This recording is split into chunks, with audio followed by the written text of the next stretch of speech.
Bonjour, aujourd'hui nous allons voir quel ingrédient secret est caché dans la Joconde.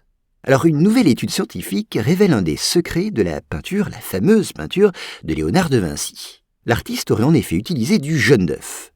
Alors la présence de ce jaune d'œuf était déjà suspectée, mais on ne savait pas si le peintre l'avait vraiment utilisé de manière intentionnelle. En effet, il aurait pu tout à fait s'agir d'une simple contamination.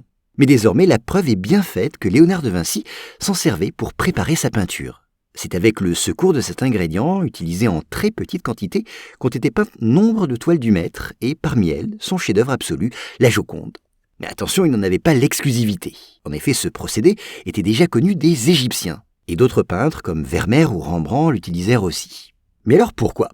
Eh bien, le mélange de jaune d'œuf à la peinture à l'huile en modifie les propriétés, au point d'éviter que les toiles ne se dégradent avec le temps.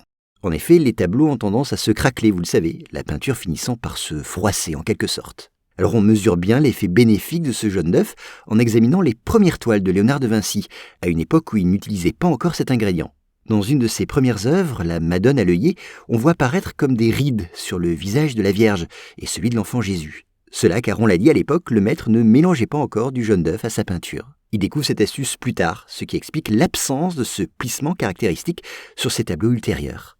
Par ailleurs, le jaune d'œuf mêlé à la peinture la rendrait plus visqueuse et donc plus facile à appliquer. De même, la peinture ainsi préparée aurait moins tendance à jaunir et à s'assombrir, surtout si elle est exposée à la lumière. On parle alors à ce propos d'un processus d'oxydation.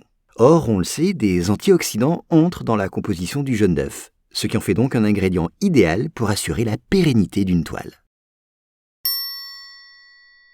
Voilà pour cet épisode. S'il vous a plu, sachez que j'en publie plusieurs par jour sur mes podcasts Choses à savoir. Je mets tous les liens en description. Merci.